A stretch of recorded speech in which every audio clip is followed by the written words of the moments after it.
Hi, it's Nina with Parish Learning Zone. Thank you so much for joining me today for our weekly Wednesday webinar. I'm so happy that you've decided to tune in today, and what we're going to discuss today are summer learning opportunities.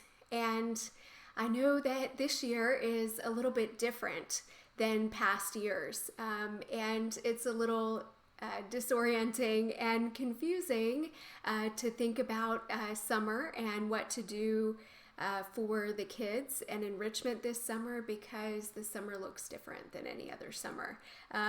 Is it really even summer? A lot of our activities that we usually do have been canceled.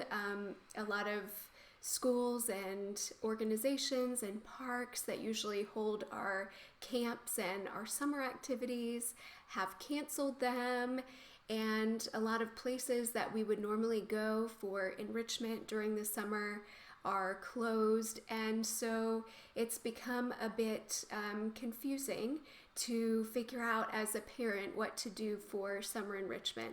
So I appreciate you joining me today, and I decided that that would be a good topic for our talk today: how to do summer enrichment during this unusual COVID-19 time of staying at home. So as we usually talk about during the summer, during normal circumstances, there's something that we discuss called the summer slide, where students who are not engaged in any summer learning, research has proven that they lose over 2 months of learning during the summer.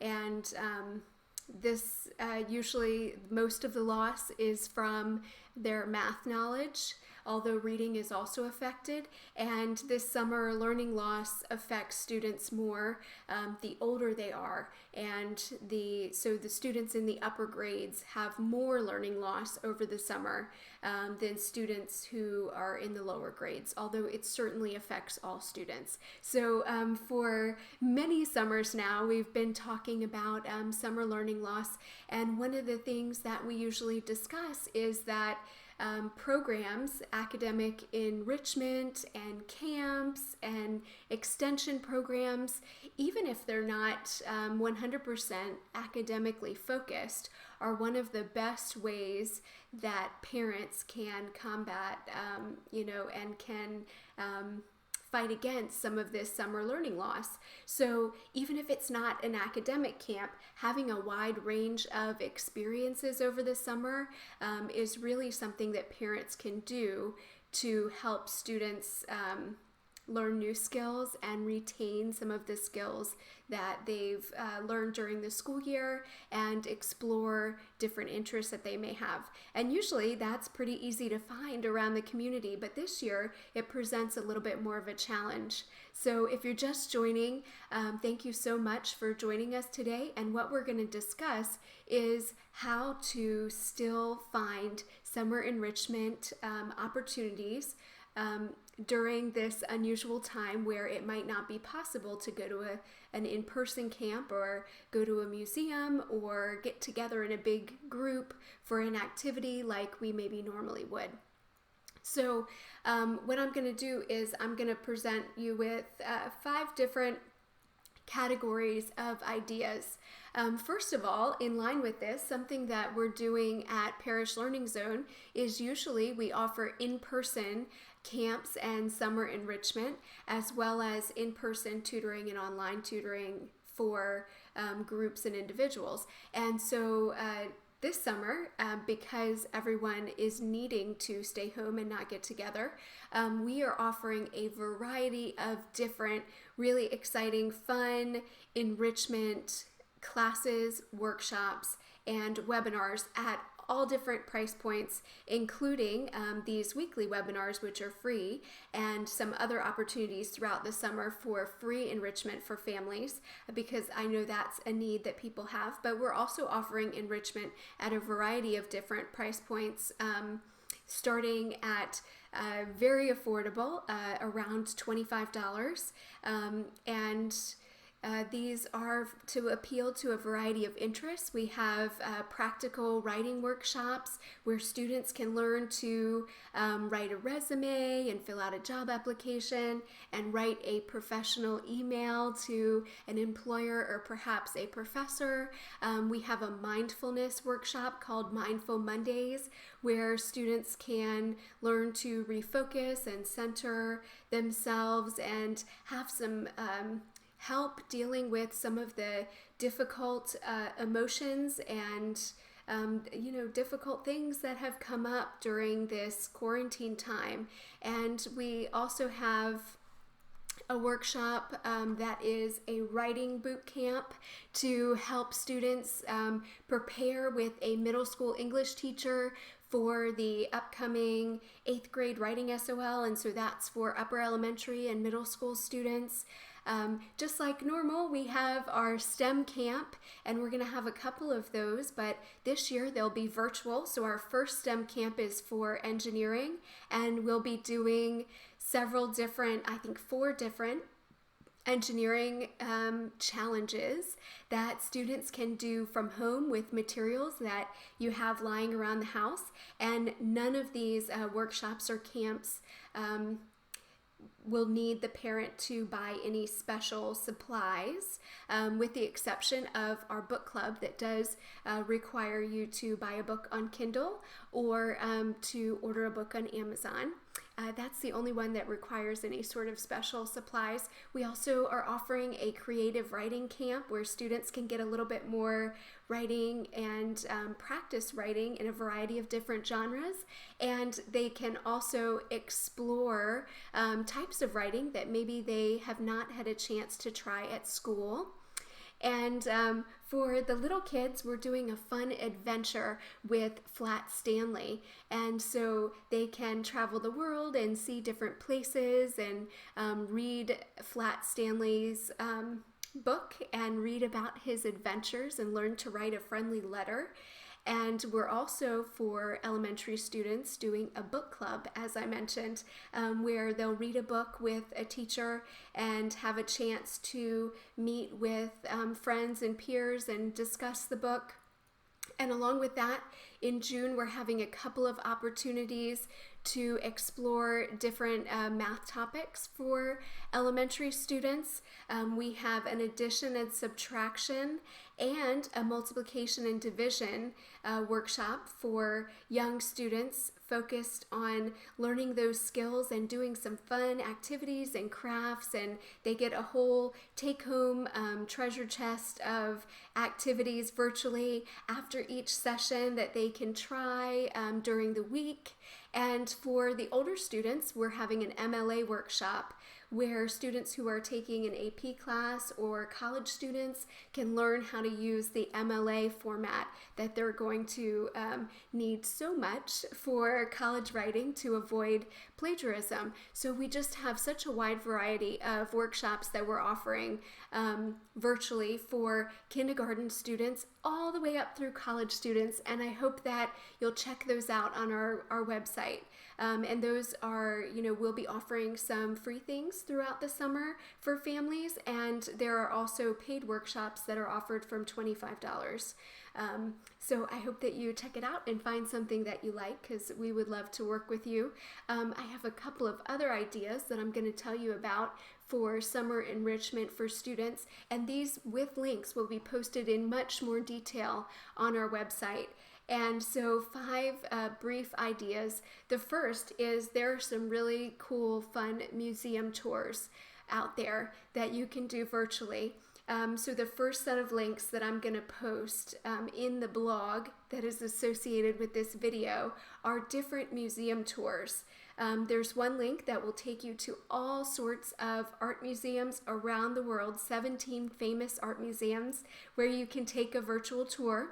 If art is something that your child is into and they're missing their art class, it's a great way to see lots of different artwork by different artists that you wouldn't normally be able to visit. There are also space museums. You can actually go see and tour inside NASA's Langley Research Center and the Glenn Research Center, which is the other NASA facility. You can tour both of those, and I'll post the links in the blog that goes with this video. You can tour the United States Air Force Museum, and there are virtual tours of all of the Smithsonian museums. So I will post those here as well. So a virtual tour of your museum is one idea that you can do without actually going to the museums, because of course right now those are closed. Another fun idea is to take a virtual field trip. So a lot of times something that we would do as a family is we would take more trips on the summer. During the summer, because we have a little bit more free time and the kids are around the house. Some of that is still possible because, of course, there are parks and different outdoor spaces that are still open, so that's a great idea. You can also take a virtual trip to places where you may not be able to visit on a regular basis. Some cool virtual trips that I'll link here. You can tour a dairy farm, a zoo. Those are some of the more typical ones. We also found that you can visit Mars. So you can take a little tour of Mars, or you can tour the International Space Station. So there's some really fun virtual field trips to go on here in the links. And another idea is through the Smithsonian, there are different tours, expert guided tours of places all around the world that you can take your kids on. So I'll post the link to that here as well. A third idea there's a variety of virtual concerts that a lot of times you need to check the schedule for these because they happen at a particular time, and sometimes you can rewatch them. In the blog listed here, I'm going to post the virtual concerts for the schedule for the Lincoln Center, and there's a few other virtual concerts here at the Kennedy Center. There's another calendar of virtual concerts that are good for kids and are intended for kids that I'll link here as well. The fourth idea is to take time during the summer to explore some interests. And these may be things that kids get exposed to in school, or maybe things that there's not as much time for during the school year. So a cool thing that has happened since the coronavirus and all of the stay-at-home orders is that kids have gained so much more access to famous people and celebrities doing different public service educational outreach. And so kids can go online and they can listen to LeVar Burton from Reading Rainbow read them a book. They can hear Michelle Obama read them a book, or Dolly Parton read them a bedtime story. I'll link all of those here. There's also some cool opportunities also through the Lincoln Center to do pop-up classes with different artists and performers where you can learn to dance or to make a certain type of art form or art piece, or learn a performance right in your living room from the experts. So I will link those performance classes here in the comments. And there's also lots of art and drawing classes, like the really cool lunch with Mo Williams, who's an illustrator, which I'll link here as well.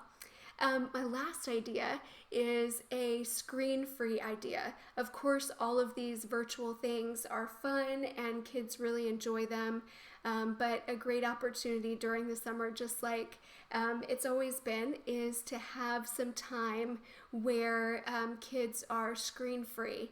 So lots of the classic summer activities are still available. Riding bikes, running in the sprinkler, being outside, taking a walk, visiting in our area, a battlefield or a park. And this screen-free structured time is something that a lot of times kids learn more from, and they pick up creativity and the ability to manage themselves from this unstructured time. So it's so important. So there are 5 ideas that you can use to keep your kids entertained and provide them with some summer learning opportunities, even though this summer is looking a little bit different. And I think that we've all had just about enough of, all of the changes and cancellations. And I know there's been a lot of disappointment, but I hope that these ideas brighten up your day a little bit and bring your kids something new and fun to do during their summer. We would love to hear any ideas that you have in the comments below, or anything that you've tried that you've really enjoyed. I appreciate it so much that you joined us today, and I hope you'll continue to tune in next week, Wednesday at 1:30 for our weekly free webinar. Thanks. Bye-bye.